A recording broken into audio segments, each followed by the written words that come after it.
The ARPANET program was the predecessor of the internet as we know it today. It was led by a company called BBN Technologies. They built that network to send packets of bits from one point to another, but they had no way to imagine what the internet would be used, say 70 years, 80 years down the line. The Center for Quantum Networks is aiming to build the quantum internet, the internet of the future, which will be able to communicate qubits, packets of quantum bits of information from one computer to another. Quantum information is extremely fragile. It does not propagate long distances without destroying itself. In order to regenerate quantum information, you have to build quantum repeaters. Quantum repeaters are special purpose quantum processors that have quantum memories, interfaces that can have qubits that are sitting in the memories go out in the photonic form and vice versa, and a stack of error correction and networking protocols that go on top of that.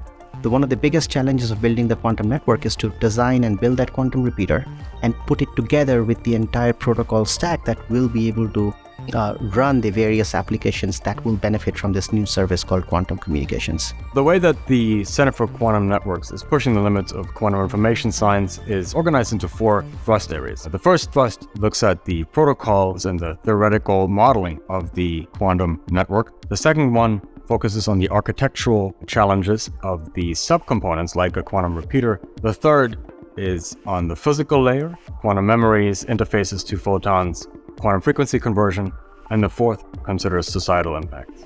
The impact on society is still a bit unknown. I mean, we're really hoping for some huge benefits in communication security, medical applications, the medical field, financial transactions. We've recruited what we call Quantum Society Fellows, and these are researchers across the whole world who have proposals that look at particular aspects of the way that one or more quantum technologies is going to affect society. At this point, there is no infrastructure for propagating, generating quantum information, and passing it on to users throughout the world.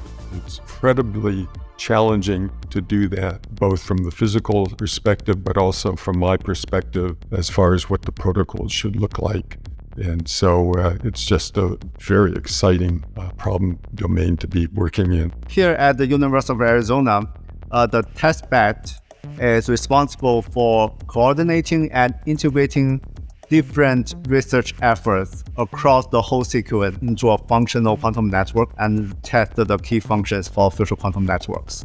The partnership between industry and academia is very important. We are talking to many different industry partners to learn about their needs.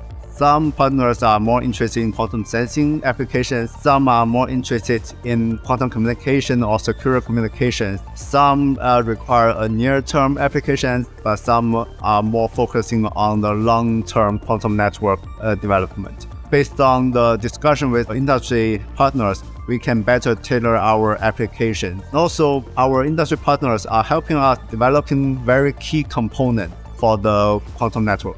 For example, we are partnership with some vendors to develop power-efficient, compact cryostat to host the color centers.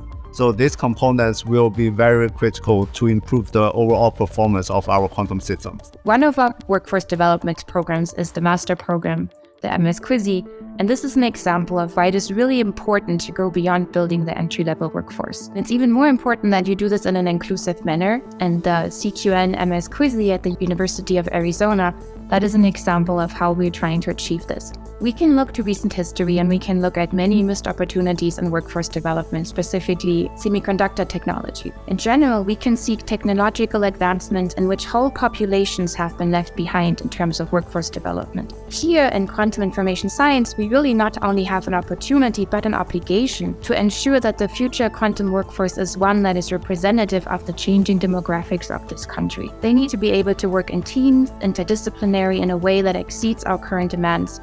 In the same sense, they also need to be aware of societal impacts of their work in a way that is completely new to all of us. And this awareness of future demands, that is really foundational to our program development. Our CQN outreach initiative is called SPARKS, short for Sparking Curiosity in Quantum Science. It's something we started in the spring of 22. Our main goal with Sparks is really to introduce broader audiences to the world of quantum science. We take the word outreach very literally, meaning we want to really reach out. We go to schools like other outreach programs do. We participate in STEM events. We also bring quantum science to locations you would normally not expect to find STEM. So we're really using these opportunities to very intentionally reach out to populations who are underrepresented in STEM. It's really an essential part of our workforce development because our students and also faculty are able to participate in these outreach events. And so Sparks allows us to bring our message out, to introduce people to science, but also to train ourselves, the scientists, on how to best deliver science. At the University of Arizona's College of Optical Sciences, we are building a new building called the Grand Challenges Research Building. The 4th floor of that GCRB was completely designed by our faculty members and senior postdoctoral scholars to house the various aspects of the Center for Quantum Networks. This building will also facilitate external collaborators, for example, from MIT, Harvard, Yale, and many of our other partner institutions to come out on extended visits and sabbaticals.